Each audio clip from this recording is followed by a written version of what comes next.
बिस्मिल्लाहिर्रहमानिर्रहीम। अस्सलाम नाज़रीन, प्रोग्राम न्यूज़ नाइट में खुश आमदीद। मैं आपका मेज़बान नजम फली ख़ान।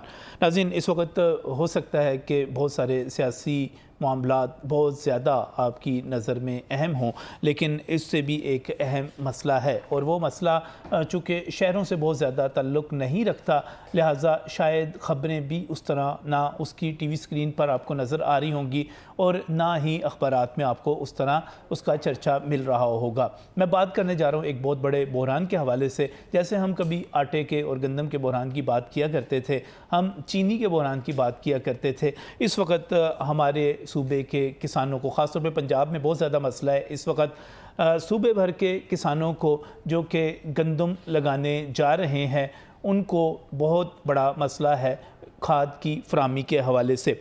यूरिया खाद की जो इस वक्त फ़रामी है, आप कह सकते हैं कि वो अप टू द मार्क नहीं है। इस वक्त एक बहरान है और किसान जो हैं मुख्तलिफ़ जगहों पर यूरिया खाद को ढूंढते फिर रहे हैं। ये बात नहीं है कि उनको खाद मिल नहीं रही, उनको खाद मिल रही है, लेकिन आप जो 3750 रुपये इस वक्त रेट मुकर्रर किया गया है, जो कि इससे पहले सिर्फ एक बरस पहले अगर 2500 रुपये था, तो उसमें भी काफ़ी बड़ा इजाफा है। लेकिन चलें आप 3750 को ही देख लें कि 3750 रुपये में वो आपको कहीं पर भी 5000 से कम पर, बल्कि 5100 और 5200 पर वो आपको मिल रही है। अब तारीख़ जो है वो 15 दिसंबर की है। आपने गंदम को पहला पानी देना है, उसके साथ साथ आपने खाद जो देनी है वो खाद इस वक्त दस्तयाब नहीं है। मसला सिर्फ इस बरस का नहीं है, मसला हर बरस का होता है। हर साल ही जब गंदम की बुआई का सीज़न आता है तो उसके साथ ही हमें पता चलना शुरू हो जाता है कि मार्केट से खाद गायब हो गई है। हमारे सामने बड़ी बड़ी छोटे शहरों में ये मामला ज़्यादा सामने आता है, जब दुकानों के सामने बड़ी बड़ी हमें कतारें भी नज़र आती हैं और इसके साथ साथ हमें पता चलता है कि सट्टाबाज भी मुतहरक हुए हुए हैं, ज़ख़ीरा अंदोज़ भी मुतहरक हुए हुए हैं। अब सट्टाबाज और ज़ख़ीरा अंदोज़ कौन है? हम इनको अच्छे लफ्ज़ों में इन्वेस्टर कह लेते हैं, जो उसमें इन्वेस्ट करते हैं, पैसा इन्वेस्ट करते हैं, लेकिन ये मिडल मैन बन के एक बड़ा प्रॉफिट मार्जिन उसके अंदर रख लेते हैं और उसके नतीजे में जो सरकारी रेट होता है वो कहीं पर पीछे रह जाता है और महंगे दामों खाद जो है वो बिकना शुरू हो जाती है। सवाल ये किया जाता है कि बहुत सारे महकमे बनाए हुए हैं। महकमा ज़राअत अपनी जगह पे है, एग्रीकल्चर मार्केटिंग अपनी जगह पे है, वज़ारत खुराक अपनी जगह पे है, ज़िला इंतज़ामिया अपनी जगह पे, और पता नहीं कौन कौन से महकमे इसमें इंटरफेयर कर सकते हैं, इसमें जा सकते हैं, इसको पकड़ सकते हैं, लेकिन इंटरवीन होता नहीं है। पता नहीं चलता कि क्या हो रहा है। नाजायज़ मुनाफाखोर जो है अपनी जगह पे मुतहरक होते हैं। ये इस वक्त खाद का इशू है क्या? खाद गई कहाँ पे? जब हम ये कहते हैं कि हमारी पैदावार खाद की जो है वो मुल्क की ज़रूरत को पूरा करने के लिए काफ़ी है, इसके साथ साथ हम ये भी कहते हैं कि हम इस पर इंपोर्ट भी कर रहे हैं, और जब इंपोर्ट भी करें, हमारी अपनी पैदावार भी काफ़ी हो, उसके बावजूद खाद दस्तयाब ना हो, तो हम क्या कहें कि ये किसकी गलती है? ज़ाहिर है हुकूमत को इसमें मुदाखलत करनी चाहिए। हुकूमत को इसमें देखना चाहिए कि जब गंदम की बुआई हो रही है तो हर बरस की तरह इस बरस भी ये गंदम गायब क्यों है? बात की जाती है मोहसिन स्पीड के हवाले से। मोहसिन नकवी साहब यकीनी तौर पे सड़कें बना रहे हैं, अस्पताल बना रहे हैं, अंडरपास बना रहे हैं, फ्लाईओवर बना रहे हैं, लेकिन कहीं और भी स्पीड दिखाने की ज़रूरत है। बहुत सारे ऐसे मामलात हैं जहाँ पर आपको ज़्यादा तवज्जो देने की ज़रूरत है। मैं अस्पतालों की रेनोवेशन से इनकार नहीं करता, मैं फ्लाईओवर्स और अंडरपासेस की ज़रूरत से भी इनकार नहीं करता, मैं तेज़ी से तामीर होने के भी ख़िलाफ़ नहीं हूँ, लेकिन मैं ये चाहता हूँ कि वक्त की तकसीम जो है वो मुनासिब हो जाए और हमें पता चले कि हुकूमत जो है इस तरफ तवज्जो दे रही है। आज का प्रोग्राम अपने किसानों के नाम और उस किसानों से आगे बढ़ते हुए उस माफिया के भी नाम जो हर दफ़ा सामने आ जाता है, सट्टाबाज होते हैं, स्मगलर्स होते हैं, ये कौन कौन होते हैं? ये खाद जाती कहाँ पे है? इस सारे स्कैंडल के पीछे है कौन? इस पर बात करेंगे आज के प्रोग्राम में। और मेरे साथ यहाँ पर जो पैनलिस्ट मौजूद है मैं उनका तारुफ़ करवाना चाह रहा हूँ। एक बड़ा ही मोतबर नाम, जब हम ज़राअत की बात करते हैं, खालिद महमूद खोखर, सदर किसान इत्तेहाद हमारे साथ यहाँ पर मौजूद हैं। खालिद साहब बहुत बहुत शुक्रिया हमें यहाँ पर ज्वाइन करने के लिए। इसके साथ ही अशरफ मेहताब साहब भी हमारे साथ यहाँ पर मौजूद है, सीनियर सहाफ़ी हैं, इकनॉमिक रिपोर्टिंग करते हैं और गहरी नज़र रखते हैं। और इसके साथ ही शर्जील तारीफ़ भी हमारे साथ यहाँ पर स्टूडियोज़ में मौजूद हैं। आप माहिर कानून हैं, तजियाकार हैं, चीज़ों को बेहतर तौर पर समझते हैं। मैं प्रोग्राम के आगाज़ में ही इस वक्त जो सारा बहरान पैदा हुआ है, मैं चाह रहा हूँ कि हम प्रोग्राम में शामिल कर लें एसएम तनवीर साहब को, जो कि निगरान वज़ीर ज़राअत हैं, वज़ीर खुराक भी हैं, मुख्तलिफ डिपार्टमेंट्स इनके पास हैं और ये चीज़ें इस वक्त हो क्या रही हैं वो भी हमारे साथ मौजूद है। एसएम तनवीर साहब अस्सलाम वालेकुम। जी अस्सलाम वालेकुम। कैसे हैं आप? ठीक ठाक हैं? अल्हम्दुलिल्लाह। एसएम तनवीर साहब, मौसम स्पीड हमें हर जगह पे नज़र आती है, ये क्या पंजाब में इस वक्त एक बहरान पैदा हुआ है खाद का, और कई लोग कहते हैं सट्टाबाज आ गए, कई लोग कहते हैं स्मगलिंग हो गई। पता तो सबको होता है कि इतनी बुआई होनी है, इतनी हमें गंदम के वक्त बुआई के वक्त इतनी खाद चाहिए होगी, सब कुछ जमा तफरीक हुआ होता है, फिर हुकूमत इसको कंट्रोल नहीं कर पाती, माल कमाते हैं लोग लंबे। इस वक्त कौन कौन माल कमा रहा है, आपके पास क्या इतलात हैं? जी, जो आप बात कर रहे हैं मौसम स्पीड की, चीफ मिनिस्टर साहब ने इस पे डेली मीटिंग कर रहे हैं। अच्छा। और इसका हमने 3 दिन हमारे से मांगे थे डिस्ट्रीब्यूटर्स ने कि इसकी अवेलेबिलिटी हम ठीक कर देंगे। आज 3 दिन कंप्लीट हो गए। सही। जो यूरिया की प्राइस है, देखें हम लोगों ने 16.5 मिलियन एकड़ पे गंदम की बुवाई करवाई है इस बार। इंशाल्लाह ये जो गंदम आएगी तो हमें कोई 1 रुपए की गंदम इंपोर्ट करने की जरूरत नहीं है पाकिस्तान में, जो कि $2.8 बिलियन की आएगी। अब ये वक्त है कि यहाँ पर खादों की, यूरिया की अवेलेबिलिटी इज वेरी इंपॉर्टेंट। सही। तो उसकी अवेलेबिलिटी के लिए जो मार्केट 3400 से 3800 रुपए होनी चाहिए थी, वो इन्होंने रेट बढ़ा दिया। और यहाँ पर जो डिस्ट्रीब्यूटर्स मार्केट में आए हुए हैं वो ये काम कर रहे हैं। हम लोगों ने इनको क्लियर वार्निंग दे दी है और कल से हम लोगों ने इनके ऊपर ऑपरेशन शुरू कर देना है।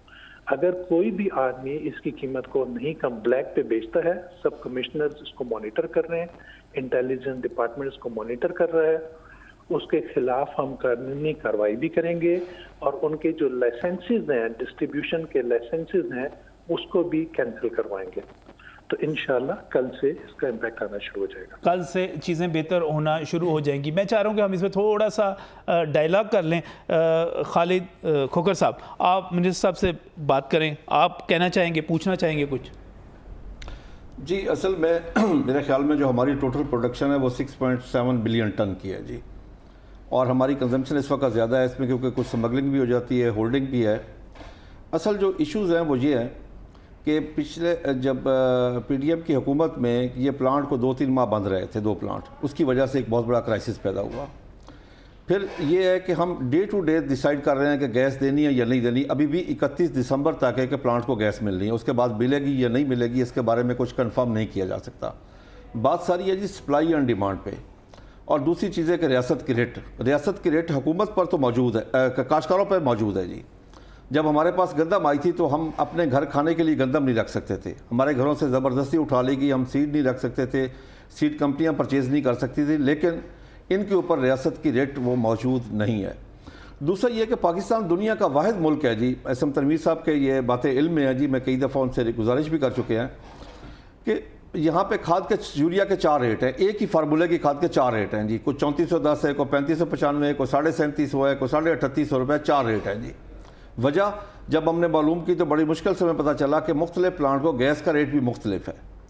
तो कम अज़ कम ज़राअत इस वक्त नंबर 1 प्रायोरिटी होनी चाहिए, क्योंकि इस वक्त पूरी दुनिया में बॉर्डर सिक्योरिटी नंबर 2 पे चली गई है और फूड सिक्योरिटी नंबर 1 पे आ गई है। क्योंकि इस वक्त पाकिस्तान इसको सवाल में कन्वर्ट कर लेना। पाकिस्तान में थोड़ी सी बात कर लो, पाकिस्तान जिन हालात से गुजर रहा है इस वक्त, पाकिस्तान जिन हालात से गुजर रहा है, हम आबादी के लिहाज से हर साल एक नया मुल्क की जितनी आबादी, एक न्यूजीलैंड या सिंगापुर जितनी आबादी ऐड कर रहे हैं।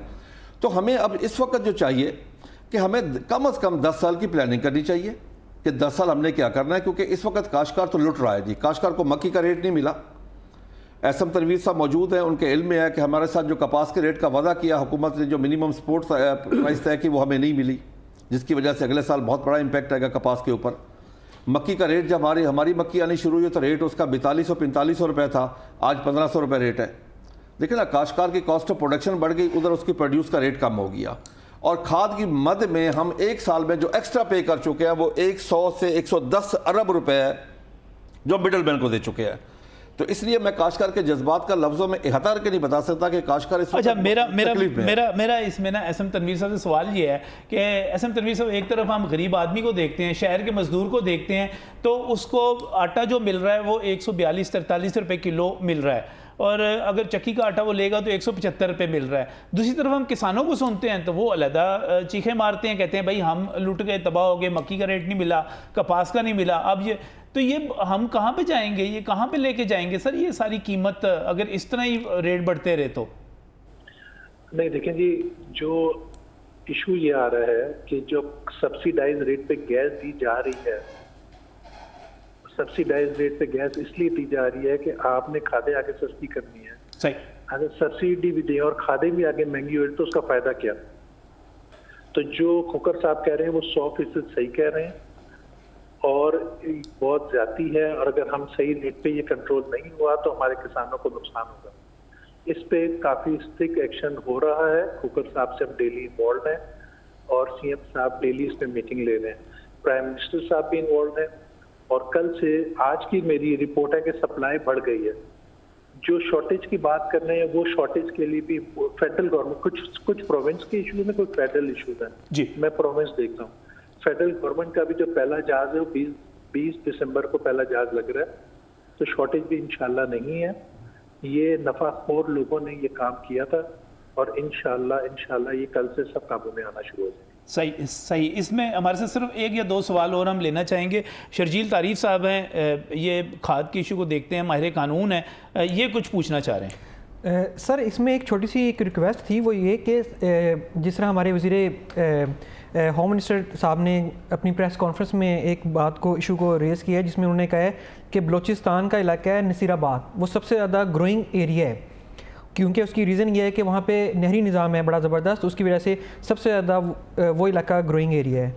अब वहाँ पे डीलरशिप नहीं है, बड़े बड़े डीलर सारे के सारे बैठे हुए हैं किला अब्दुल्ला में। मैं अपनी तरफ से कोई बात नहीं कर रहा, मैं कोट कर रहा हूँ होम मिनिस्टर साहब को। और अब किला अब्दुल्ला में जो डिस्ट्रीब्यूशन वहाँ पे दी हुई है बड़े बड़े डीलर्स को, तो वहाँ पे तो आपका ग्रोइंग क्रॉप्स है ही नहीं। अब यहाँ पे ये देखना पड़ता है कि यहाँ से इसका मतलब स्मगलिंग हो रही है अफ़गानिस्तान को। अब ये जो हमारा एक छोटा सा एक मैटर है वो ये, अगर इसको कर दिया जाए कि इसको लेजिस्लेटिव के थ्रू हम इसका कीमत का तयन करें, तकसीम जो साजी होती है जिसमें हम डिस्ट्रीब्यूशन कह सकते हैं उसको हम तयन किया जाए और इसकी होल्डिंग के ऊपर एक वाज़े कानून इसको मुरतब किया जाए कि इन तीनों चीज़ों को किस तरीके से सट्टाबाज है, ज़ख़ीरा अंदोज़ी है और उसके साथ साथ स्मगलिंग हो रही है। एसएम तनवीर साहब, जहाँ तक मेरी रिपोर्ट है कि स्मगलिंग तो बिल्कुल कंट्रोल हो गई है। अच्छा। यहाँ तक कि जो शुगर भी स्मगल हो रही थी वो बिल्कुल कंट्रोल हो गई है और शुगर की प्राइस क्रैश 200 रुपए से गिर के 112 पे आ गई है। ज़ख़ीरा अंदोज़ी की जो बात करें शर्जील साहब, उसके ऊपर मैंने आपको बता दिया कि बिल्कुल नोटिस हो चुका है और काम शुरू हो गया। मैं क्योंकि पंजाब देखता हूँ तो बलूचिस्तान पे मैं कोई कमेंट उसका एक आखिरी सवाल। अशरफ मेहताब साहब सीनियर सहाफ़ी हैं, इकनॉमिक रिपोर्टर्स एसोसिएशन के प्रेसिडेंट भी रहे, बड़ी गहरी नज़र है इनकी भी इशूज़ के ऊपर। अशरफ मेहताब साहब जी, मेरा ये सवाल है कि जैसे इन्होंने कहा कि ये सारा कुछ देख रहे हैं, तो जो इस वक्त पंजाब हुकूमत के पास 40 लाख टन गंदम खरीदी थी उन्होंने और वो डिस्ट्रीब्यूट हो जानी चाहिए थी, कोई तकरीबन 15 से 20 लाख टन, वो नहीं हुई। तो जब ये बाकी 4-5 महीने हैं इसमें अगर वो 20 लाख टन भी कर देते हैं तो बाकी 15 लाख टन आपके पास या 20 लाख टन के करीब इसके दरमियान में गंदम बच जाएगी। और फिर आने वाली जो है वो भी कह रहे हैं बम्पर क्रॉप है, यानी उससे 12-12.5% ज़्यादा होगी पैदावार। तो फिर ये बता दें कि जो आपके पास कैरी ओवर स्टॉक है वो 5 लाख से ज़्यादा नहीं होने, वो ज़्यादा होगा। तो फिर काश्तकार से आप दोबारा कैसे गंदम खरीदेंगे, कितनी खरीदेंगे?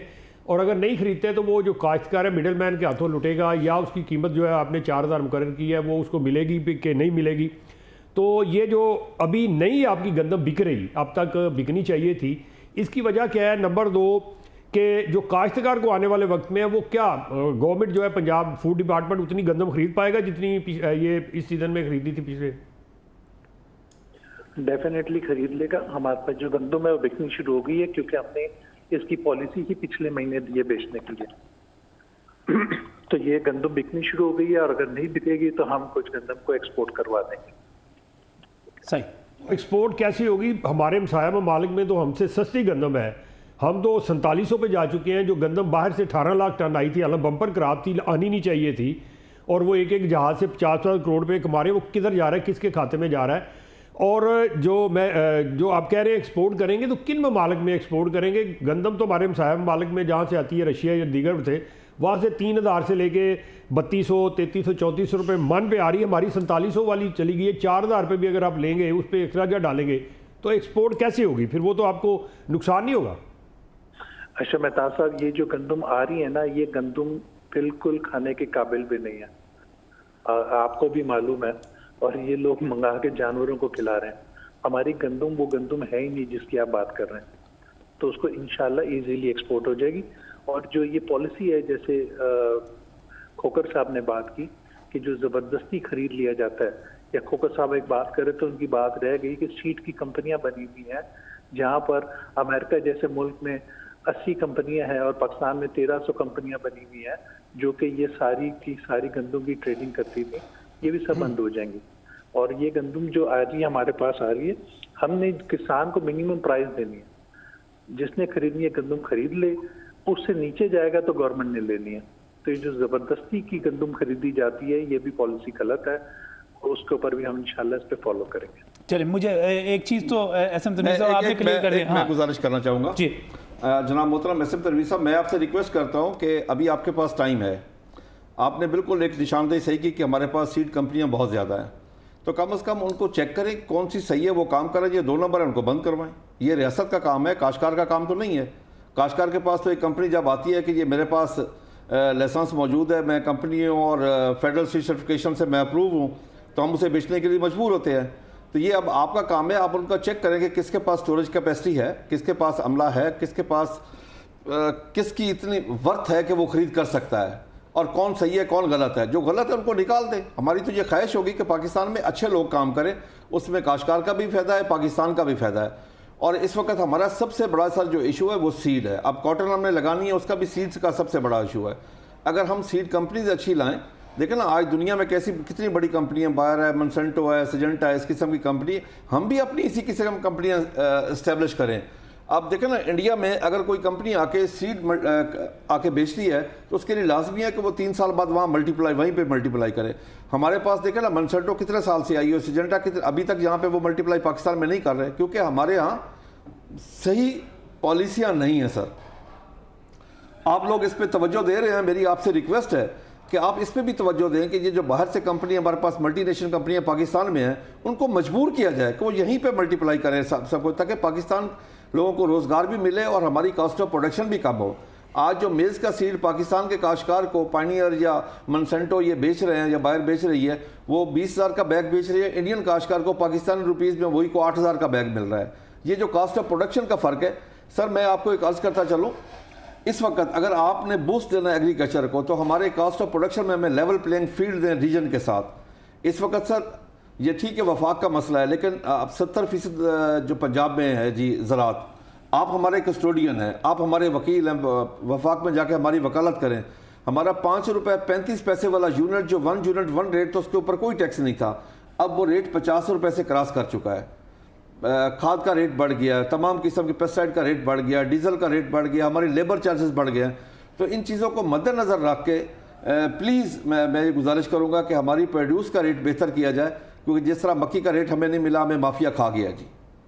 इसी तरह आप चीनी को देख लें, जो पिछले साल चीनी का हशर हुआ है, जब हमारे पास से गन्ना गया है तो उस दिन लास्ट डे मार्च के एंड में चीनी का रेट था 87 रुपीज़ पर केजी, और उसके बाद वो चला गया 200 तक। सर अगर 1 रुपये किलो का रेट बढ़े तो 7 अरब 40 करोड़ रुपए का बोझ बनता है कौम के ऊपर। सर लेकिन बात यह है कि सबसे ज़्यादा मुअज़्ज़ज़ भी वही हैं इस मुल्क में, बाइज़्ज़त भी वही हैं। अगर कहीं मीटिंग में जाएं तो सबसे ज़्यादा उनको अहमियत दी जाती है। पाकिस्तानी काश्तकार सर, हम तो मुहिब वतन है, अपनी ज़मीन का टुकड़ा उठा के किसी दूसरे मुल्क में मुंतकिल नहीं कर सकते। हमारा जीना पाकिस्तान में, मरना पाकिस्तान में, औलाद इधर, जदाद इधर, तालीम इधर, ईमान भी इधर है हमारा।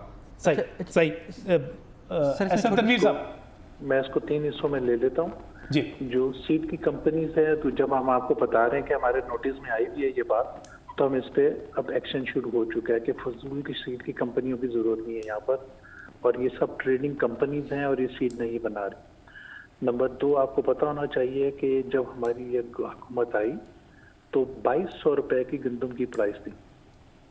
2200 से इसको 4000 कर दिया गया, इसीलिए कि वी अंडरस्टैंड कि कॉस्ट ऑफ प्रोडक्शन बढ़ गई है, तो किसान को नुकसान नहीं होना चाहिए, तो कॉस्ट ऑफ प्रोडक्शन के लिए इसकी मिनिमम प्राइस को बढ़ाया गया। अब जो खोखर साहब बात कर रहे हैं वो बहुत इंपॉर्टेंट बात है, क्योंकि देखें हर चीज इस मुल्क में फायर फाइटिंग हो रही है। आज ये मसला आ गया, इस मसले का हल कर दो, कल ये मसला आ गया, इस मसले का हल कर दो। इस फायर फाइटिंग से निकल के हम एक 10 साला एग्रीकल्चर की पॉलिसी बना रहे हैं, और उसमें खोखर साहब भी पार्ट है, और जो बड़े बड़े हमारे मुल्क के जो एग्रीकल्चर रिलेटेड टीम है वो सारे इसमें इन्वॉल्व हैं। और ये यूनिवर्सिटीज़ जो हैं उसको ये टास्क कर दिया गया, और उसके ऊपर ये जो जितनी भी एग्रीकल्चर से है, सीड डेवलपमेंट है, रिसर्च है हमारी, उसके ऊपर यूरिया है, उसके ऊपर ये DAP है, हर चीज़ को उसका एक पार्ट बनाया जा रहा है। और आज एक एक बड़ी सोचेंगे और एक एक स्टेप को अचीव करेंगे। तो ये एक बहुत बड़ा एग्रीकल्चर को तोहफा देके जाएंगे। चलें, ये तो आपने 10 साल पॉलिसी भी बननी चाहिए, सारा कुछ अच्छी चीज़ें हैं। आपने ये भी कह दिया कि कल सुबह से क्रैकडाउन भी शुरू हो जाएगा, और खाद के हवाले से कल से आज सप्लाई बेहतर होगी, वो भी हमारे लिए बड़ी खुशखबरी है, अच्छी बात है। मुझे सिर्फ आखिर में सिर्फ एक और चीज़ बता दीजिएगा कि ठीक है आपने अच्छा किया किसान के लिए, उसकी कॉस्ट ऑफ प्रोडक्शन बढ़ गई, आपने 2200 से 4000 पर ले गए गंदम का रेट, बहुत अच्छा किया, मैं किसान के साथ हूँ। लेकिन सर उस गरीब मजदूर का क्या बनेगा जिसको 1800 850 का भी 2 साल पहले थैला मिल जाता था आटे का, अब वो 3000 में मिलता है, वो गरीब मजदूर क्या करे, उसके लिए क्या सोचते हैं? सर गरीब के लिए भी जो मिनिमम पे थी वो गवर्नमेंट ने रिवाइज करके 3200 रुपए कर दिया। तो जितना जो गवर्नमेंट कर सकती है वो उस पर पूरी जान मार रही है, उस पर काम कर रही है। तो इंशाल्लाह आगे आने वाले दिनों में महंगाई खुद ही कम भी होगी, ऑयल की प्राइस। तनवीर साहब वो लेकिन आटा महंगा, बड़ा महंगा बहुत हो गया है आम आदमी के लिए, तनख्वाहदार तबके के लिए।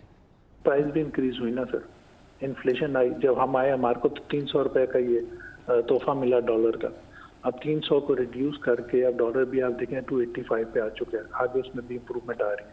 तो हर चीज़ में जो महंगाई है वो भी कंट्रोल हो रही है। फेडरल सब्जेक्ट है, बट आई नो कि वो बहुत मेहनत कर रहे हैं और रिजल्ट नजर आ रहे हैं। सही एक मैं आखिरी रिक्वेस्ट करना चाहूँगा एसएम तनवीर साहब से। सर हमारे पाकिस्तान का इस वक्त अगर हमने पाकिस्तान को आगे लेके जाना है तो हमारे उसके लिए कपास सबसे ज़रूरी है। सर फरवरी में इस पर काश शुरू होनी है। मेरी आपसे गुजारिश है कि पिछली दफ़ा जो हुआ काश्तकार के साथ हुआ, अब भी हम काश्तकार क्योंकि हम मुहब्बे वतन हैं, हम ये चाहते हैं कि इसके लिए बैठ के कपास के लिए कोई वफाकी हुकूमत के साथ मिल के कोई पॉलिसी बनाए ताकि काश्तकार इसको फरवरी और मार्च में काश करे जिसमें काश्तकार का भी फ़ायदा है, पाकिस्तान का भी फ़ायदा है, और तनवीर साहब भी टेक्सटाइल की मिले उनका तो ये खाम माल है। एक छोटी सी रिक्वेस्ट ये है कि सीट की बात हुई थी, मैं फौरी तौर पे ये कर दूं ज़रा, जितना भी सर ने ये बात की है बड़ी अच्छी इन्होंने बात की है, इनसे बिल्कुल इन्होंने रेलेवेंट बात की है कि सारी की सारी ट्रेडिंग कंपनी से चल रही है, मोनसीटा वगैरह, ये जो बेसिकली ट्रेडिंग कंपनीज तो चल रही हैं, जो सीड्स इनका आ रहा है ये वो बिलो द बेल्ट सीड है जो कि इंडिया में चल रहा है। ये कंपनीज इंडिया भी नहीं बना रहा, सीड बन रहा है बेसिकली अमेरिकन कंपनीज हैं, उन्होंने अपनी कंपनीज वहां पे इंडिया में बनाई हुई हैं, उनका सीड पाकिस्तान में नहीं आ रहा। उन्होंने खुद कह दिया उसका सारा कुछ वो सर उन्होंने खुद कह दिया, शरीफ साहब ये तो खुद कह दिया ना उन्होंने। सिर्फ आखिर में मुझे एसएम तनवीर साहब का शुक्रिया भी अदा करना है, मुझे चूंकि एक ब्रेक पर जाना है, ब्रेक से वापस आते हैं तो यहीं से गुफ्तगू को आगे बढ़ाते हैं, कमेंट्स लेते हैं ये सारी जो गुफ्तगू हुई है इसके ऊपर।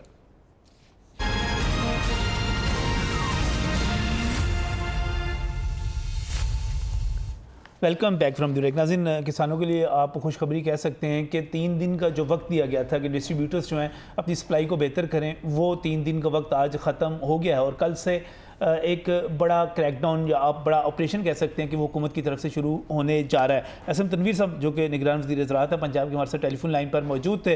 मैं मशकूर हूँ, यहाँ पर खालिद महमूद खोखर साहब भी हमारे साथ यहाँ पर मौजूद हैं, शर्जील तारीफ़ भी मौजूद हैं, अशरफ मेहताब साहब भी मौजूद हैं। अच्छा, बीइंग ए जर्नलिस्ट, आपको लगता है कि वज़ीर साहब ने जो ऐलान किया है, जो बात की है, कल से ठीक हो जाएगा सारा कुछ, छापे पड़ेंगे, पकड़े जाएंगे लोग, क्रैकडाउन होगा?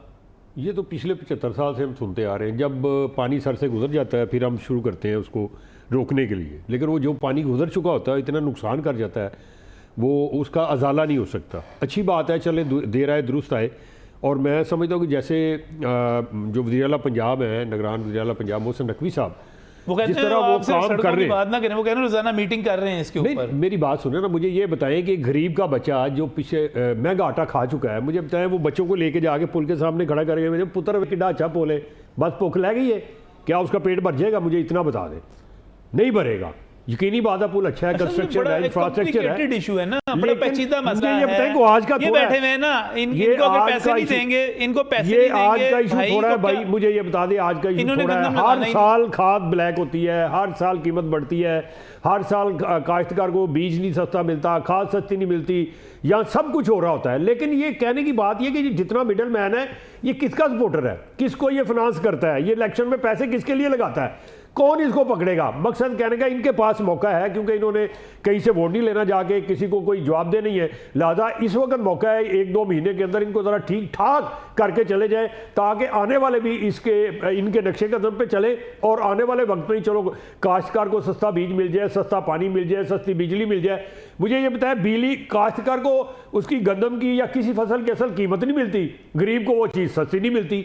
बीच में कौन बंदा है, कौन लोग हैं वो जो सारा कुछ मलाई बोट सारा कुछ खा के निकल जाते हैं। असल उनकी तरफ जाने की ज़रूरत है। ये बीच के जो लोग हैं ना, मिडल मैन जिन्हें कहते हैं, जो भी हैं, इन्वेस्टर कहते हैं, स्टोरेज वाले कहते हैं, जो भी कहते हैं, इनकी तरफ जाना। ये कौन सा, मुझे ये बताएं कि ज़मीन के अंदर थोड़ा दबा लेते हैं, रखी तो फिर भी इन्होंने खाद हो, फसल हो, कुछ भी हो, इन्होंने वही रखी होती है ना ज़मीन ऊपर, तो सारा कुछ इनको पता होता है। लेकिन ये जो जितने बड़े महकमे हैं, जितनी बड़ी चीज़ें हैं, वो एक वक्त में थोड़ा सा एक्शन होता है, जब प्रेशर आता हो जाता है, उसके बाद ही आप देखें बिजली की चोरी के वाले से देख ले, 2 महीने टका के ऑपरेशन हुआ। अब आपको नजर आता है कहीं चोरी फिर से वो वैसी शुरू हो गई है, उससे डबल हो गई है और पैसे लेके वो चोरी करवा रहे। मकसद कहने का ये कि ये माफिया हर दौर में, हर सीजन में 2 से 3 माफिया सरगर्म हो जाते हैं। अब मैं खबर देने लगा हूँ, आने वाले दिनों में आपकी LPG गैस इतनी महंगी होगी, आप परेशान हो जाएंगे, आपके घरों में सिलेंडर ले जाना मुश्किल हो जाएगा। जो जहाज आ रहे थे वो रुक गए हैं, वो जहाज कहीं और कन्वर्ट हो गए हैं, वो उसमें से मुनाफा कमाएंगे, वो किसी और को देके पाकिस्तान में नहीं आएंगे। फिर क्या होगा, यहाँ पे फिर वही मसला बनेगा। गैस जो कुदरती है वो हमारे यहाँ डिप्लीट होती जा रही है, बहुत कम हो गई है, बाहर से नहीं आएगी, फिर क्या करेंगे आप मुझे बताएं ना। एक तरफ महंगा होगा, एक तरफ उसको पकाने के लिए आपके पास गैस नहीं होगी, कुछ और नहीं, ईंधन आपका महंगा होगा, तो कहाँ जाएंगे हम लोग। ये इस वक्त बहुत बड़ा प्रॉब्लम बनता जा रहा है, इसको कंट्रोल करने की जरूरत है। एन वक्त पे जब बुरहान पैदा होता है, पहले प्लानिंग नहीं की जाती, फिर एन वक्त पे बुरहान पैदा होता है, फिर उसके ऊपर छापे मारने शुरू करते हैं, फिर उससे कोई चीज़ बेहतर होती है, लेकिन अगली मरतबा फिर हो जाता है। शर्जील, आपका क्या कमेंट है इस वक्त, क्या आपको सूरत हाल बेहतर होती हुई नजर आ रही है? देखें, इसमें एक बात तो जो पॉइंट है वो ये है कि कुल जो प्रोडक्शन है ना हमारी, वो है 6.2 मिलियन मेट्रिक टन है। ठीक है 6.7 सर 6.2 गवर्नमेंट का रेट, गवर्नमेंट ने बताया था, इसलिए मैं कोट कर रहा हूँ, आप ठीक कह रहे होंगे, लेकिन गवर्नमेंट ने ये बताया था 6.2। अच्छा सर, अब जो हमारी है ना, जो हमें चाहिए वो चाहिए 6 मिलियन मैट्रिक टन, जो गवर्नमेंट के चल रही हैं फिगर्स में। अब सर इसमें पहले सरप्लस है, सर सरप्लस में है ना, हमारे पास सरप्लस है, इसका मतलब ये हुआ। तो फिर 20 दिसंबर को जहाज़ क्यों खाद लेकर आ रहा है पाकिस्तान में? क्योंकि इस वक्त मिल नहीं रही ना। अच्छा, तो जा किधर रही है? अगर वो भी आएगी तो वो भी नहीं मिलेगी, फिर वो उसका क्या करेंगे सद्देबाब? वो महंगी मिलेगी नहीं, वो जब ये नहीं मिल रही, हमारे पास सरप्लस है, तो वो जहाज़ आएगा, वो भी कहीं ना कहीं गायब हो जाएगा। अब इसका सद्देबाब कुछ ना कुछ होना चाहिए ना, इसका सद्देबाब कोई ना कोई हो।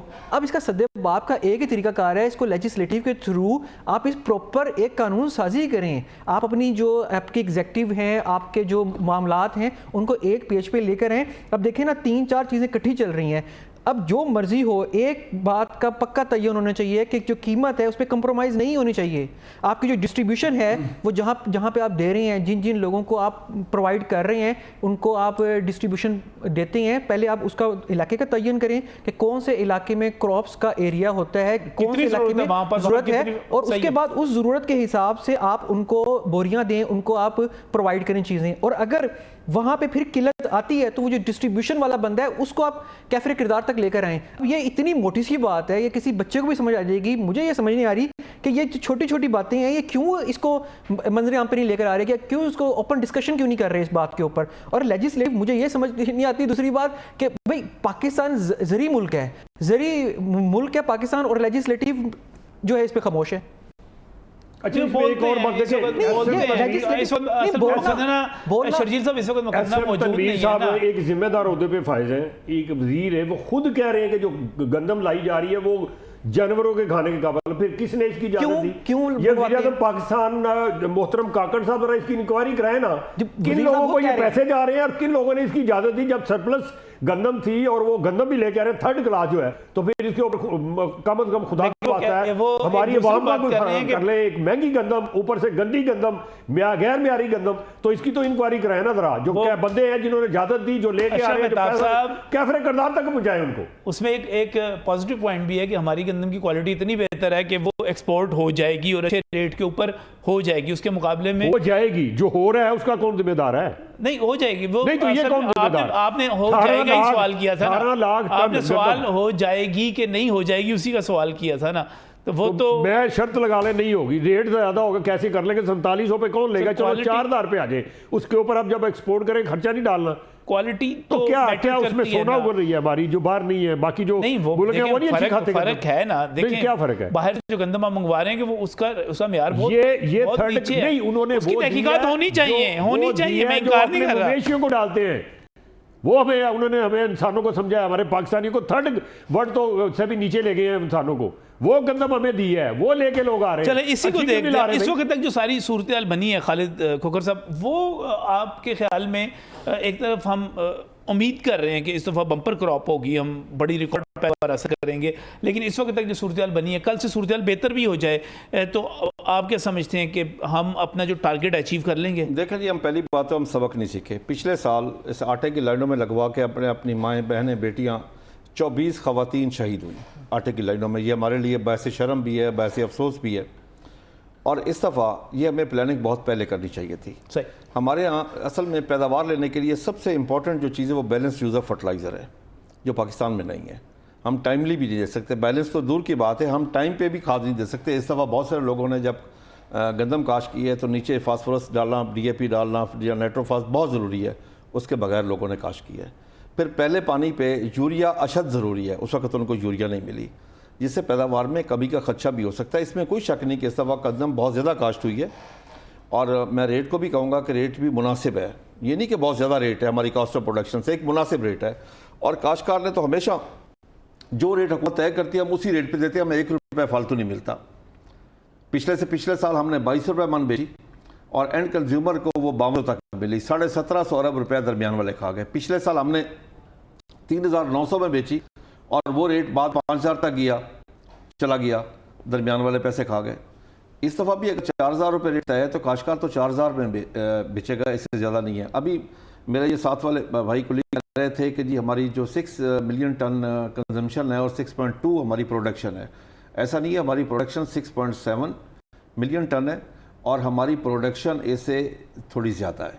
उसकी वजह यह है कि हमारे पास जो डेटा है वो पुरानी क्रॉप्स के मुताबिक है। अब हमारा क्रॉप पैटर्न चेंज हो चुका है। फर्स्ट क्या मैं आपको विहाड़ी बताऊं, विहाड़ी में पहले सिर्फ कपास लगती थी, अब वहाँ पे मक्की की 2 फसलें आती हैं, चावल की जाती है। कपास पे उस वक्त चाहिए होते थे मैक्सिमम 2 बैग यूरिया पर एकड़। आज मक्की पे जब एक फसल काश्त करते हैं, एक फसल पे 5 से 6 बैग चाहिए होते हैं। दोबारा फिर दूसरी फसल फिर आती है, फिर दरमियान में एक चावल की या कोई और फसल आ जाती है। तो इसलिए जहाँ हम पहले साल के 3 से 4 बैग इस्तेमाल करते थे, अब वो 12 बैग इस्तेमाल हुए। हमारी कंजम्पशन बढ़ चुकी है। और एक चीज़ और है कि हम इस वक्त जो इदारा लिम्स है, जिस तरीके से वो नए रकबे आबाद हो रहे हैं, इस वक्त तकरीबन 1-2 मिलियन रकबे आबाद हो जाएंगे अगले 1-2 सालों में, तो हमें हमारी खपत और बढ़ेगी। मैं उसमें बार बार यही गुजारिश कर रहा हूँ, हमें 10 साल प्लान देना चाहिए यूरिया खादों के लिए या बाकी DAP के लिए, नाइट्रोफास के लिए, बाकी तमाम खादों के लिए, कि हमारी कंजम्पशन अगले साल कितनी होगी, उसकी ज़रूरत हमने कैसे पूरी करनी है, पाकिस्तान में प्रोडक्शन बढ़ानी है या इम्पोर्ट करनी है। तो मिनिस्टर बात तो कर रहे थे 10 साल प्लान की, नहीं 10 साल प्लान में ये फर्टिलाइजर उसमें शामिल नहीं है जो मेरे ख्याल में। नहीं, ज़रूरी पॉलिसी तो उसके मुकम्मल होती है ना। ज़रूरी पॉलिसी अगर आती है तो ज़रूरी पॉलिसी में उसमें बीज होना चाहिए, पानी होना चाहिए, बिजली बल्कि एक चीज़ और होनी चाहिए जो सबसे सारा कुछ होना चाहिए। मैं क्योंकि उस मीटिंग में हिस्सा, मैंने एक बात वहाँ पे और उठाई है, मेरे लिए सबसे इंपॉर्टेंट बात कि हमारे यहाँ फ्यूचर मार्केटिंग नहीं है जी। दुनिया में फ्यूचर मार्केट है कि काश्तकार को पता होता है कि 2 साल बाद मैं ये फसल काश्त करूँगा, ये रेट मुझे मिलेगा। पाकिस्तान में फ्यूचर मार्केट है। अगर 10 साल प्लान दे रहे हैं तो मेरे ख्याल में 10 साल की कॉस्ट ऑफ प्रोडक्शन भी हो, 10 साल हमारी प्रोडक्शन का जो हमारी प्रोड्यूस हो उसका रेट भी आ जाए, ताकि आम आदमी को पता हो कि मुझे 5 साल बाद इस रेट पे गंदम मिलनी है, मुझे पता हो मैंने इस रेट पे बेचनी है। कपास का मुझे ये रेट, अब इस दफ़ा हुकूमत ने अनाउंस की मिनिमम सपोर्ट प्राइस 8500 रुपये कपास का। काश्तकार को क्या रेट मिला? 6000, 6500, 7 रुपये। काश्तकार नुकसान में चला गया। अब अगले साल वो काश्त में प्रॉब्लम होगा। मैं दिली तौर पर चाहता हूँ कि पाकिस्तान में कपास काश्त हो, क्योंकि पाकिस्तान के लिए ज़रूरी है। लेकिन ये कपास को तबाह किसने किया जी? 60 की दहाई में एक एग्रीकल्चर कमीशन बना नवाब ऑफ कालाबाग की ज़ेर सदारत। उसकी रिकमेंडेशन ये थी कि पत्तों की से लेकर रहीम यार खान सादकाबाद तक कोई शुगर मिल ना लगे। ये सारा कॉटन एरिया था, तो सारी शुगर मिलें वहीं पे लगी हैं। जहाँ पे शुगर मिल आ जाती है वहाँ से कपास चली जाती है। फिर कोई ज़्यादा कुछ एरिया बेस ने ले लिया। फिर हमने रिसर्च के ऊपर इन्वेस्टमेंट ना की। अब आप सुन के हैरान होंगे जी, एशिया का कॉटन रिसर्च सेंटर सबसे बड़ा मुल्तान में है जी, सेंट्रल कॉटन रिसर्च इंस्टीट्यूट।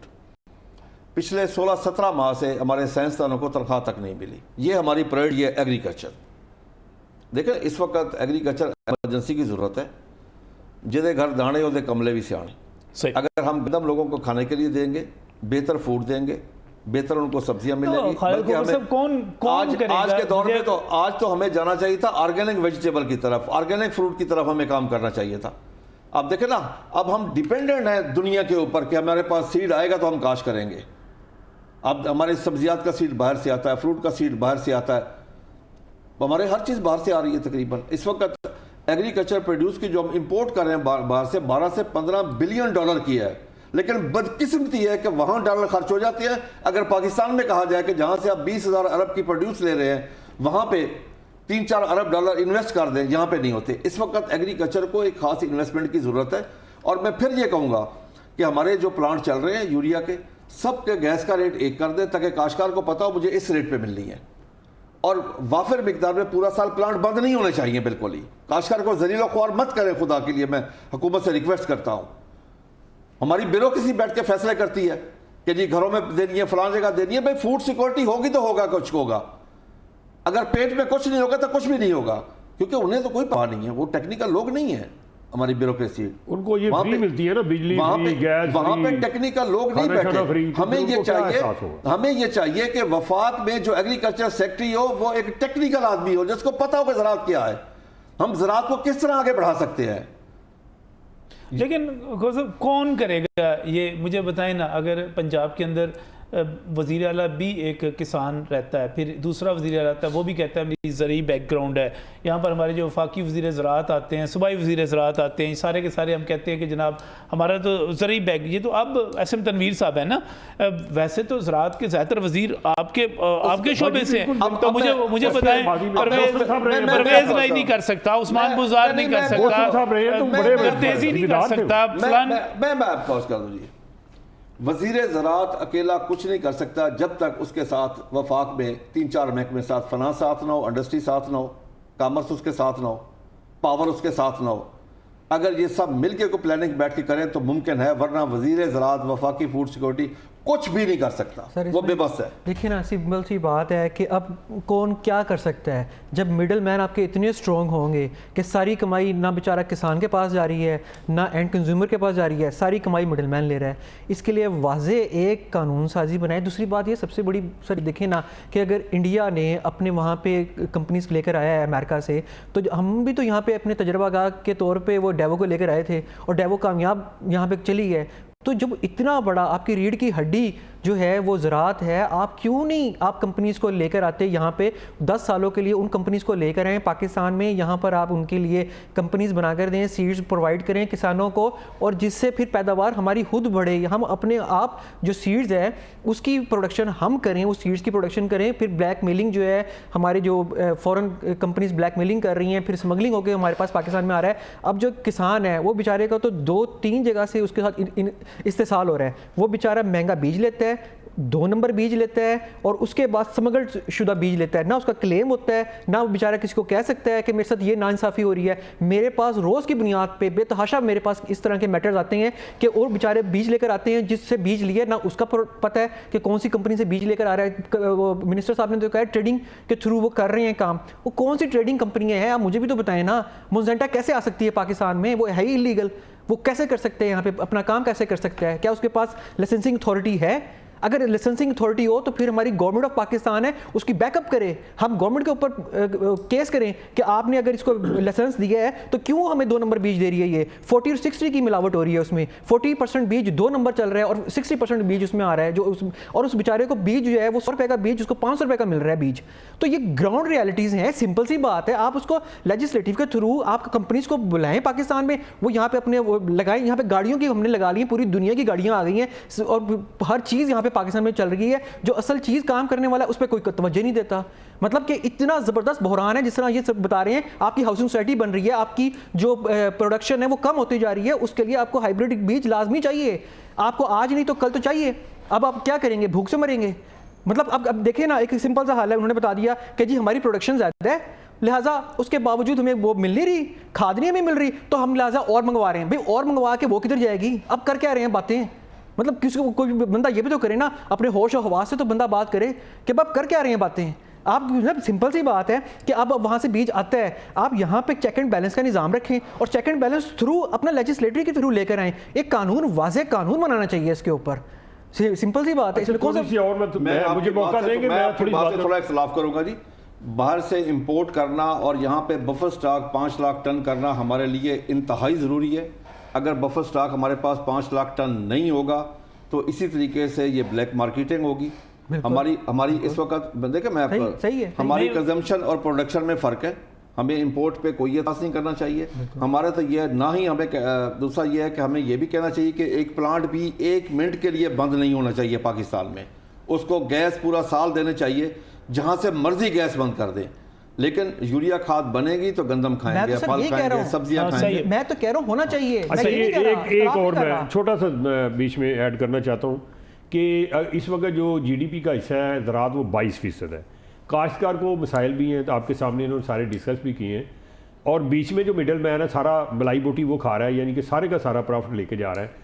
इस वक्त 7-7.5 अरब से ज़्यादा टैक्स, इनकम टैक्स जो है ना नहीं ज़राअत का नहीं आ रहा। 22% हिस्सा ज़रा कैलकुलेट करें कितना बनता है उसका। ये असल में पॉलिसी साजी जो है उसके अंदर ये ज़राअत पर टैक्स किसी वक्त फिर प्रोग्राम करेंगे, उस पर भी बात करेंगे कि साढ़े टैक्स बड़ा हमें माफिया से पैसा लेके वापस दे दें। आप 1750 अरब जो माफिया ले गया, इसके अगर आप कैलकुलेट करें, अगर 7% भी उनसे टैक्स उस पर जरूर बात करेंगे।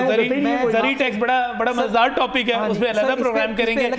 लेकिन जी इसमें सिर्फ सिंपल सी एक बात करनी है, जिस तरह सर कह रहे थे ना, आप मंगवाएं, गंदम मंगवाएं, लेकिन लेजिस्लेटिव लाजमी करें, अपनी लेजिस्लेशन करें। आप ठीक है, वो आप कह चुके हैं। शर्जील बहुत शुक्रिया। अच्छा, मैं आपसे वक्त देने के लिए बहुत बहुत शुक्रिया। शर्जील तारीफ आपका भी शुक्रिया, खालिद खोखर साहब आपका भी शुक्रिया। और हमें आखिर में सिर्फ उम्मीद का इजहार करना चाहिए कि चलें, हुकूमत जो है उसने 3 दिन का टाइम दिया था। सुबह से खाद की फराहमी जो वो कह रहे हैं सप्लाई बेहतर हो गई है। सब ये ऐलान कर रहे हैं कि कल से जो है बाकायदा तौर पे जो डिस्ट्रीब्यूटर इसकी सप्लाई को बेहतर नहीं बनाएगा, जहाँ पे नहीं पहुँचाई जाएगी, कोई ज़ख़ीरा अंदोज़ होगा, उसकी शामत आ जाएगी। अल्लाह करे ऐसा ही हो, बेहतर हो जाए चीज़। अल्लाह हाफ़िज़।